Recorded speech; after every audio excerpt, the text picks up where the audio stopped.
Use is a wonderful journey. Go ahead, enjoy it. That's the mantra being used by Oppo for this phone.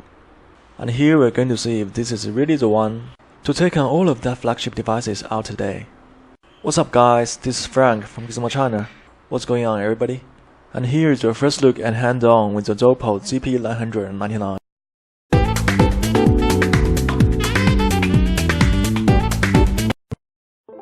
While at the first glance you might see some shades of the Galaxy Note 3, we do find some subtle differences, and the Oppo ZP999 does stand on its own design language. The gorgeous jet black display is pretty much all you're going to see on the front, and you do get capacitive buttons under the display.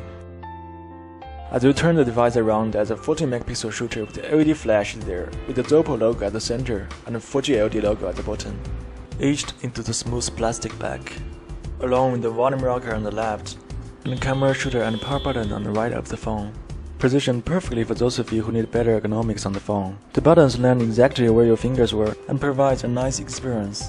The sleek and elegant lines made the device very comfortable to hold, and though the 999 is at its thickness of 9.2mm thick, curved back resulting in a tapered edge. The dimensions of the phone are actually similar to the Galaxy S4, but not as wide as the Galaxy Note 3. Oppo do have released two colors, white and black. We do have to admit that the ZP999 is certainly a great looking device.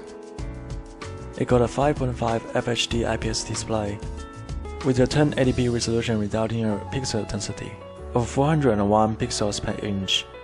You get the expected sharpness, and colors that are vivid and pop on this beautiful large display. Viewing angle is also fantastic, allowing for 170 degrees of vision.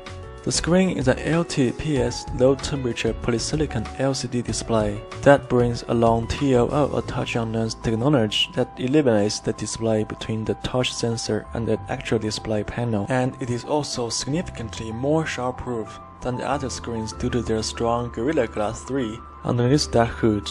And we find Oppo ZP999 in its fastest processing package currently available from MediaTek, which is a MT6595M processor backed by the IMG Rouge G6200 and 450 MHz GPU and 3 GB of RAM, which should make multitasking general performance an absolute breeze. When it comes to microSD expansion, there is available 46 GB option of expansion with already 32 GB of storage. You also get the full range of connectivity option, including 4G LTE support everywhere, NFC, Bluetooth, Wi-Fi, and of course GPS. Now I was able to test the speakers for a short amount of time, and the initial impressions were that the speakers really somewhat lacking in wireless on fidelity, but further testing of this will be done with our review unit.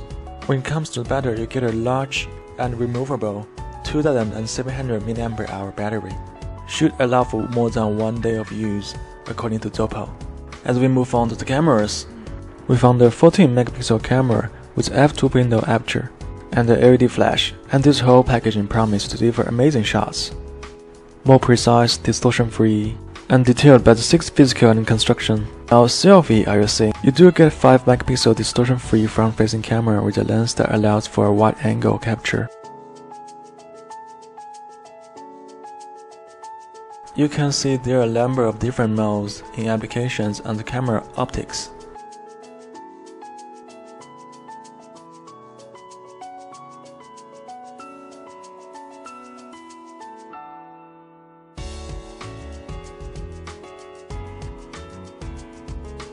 And finally, we make it to the software.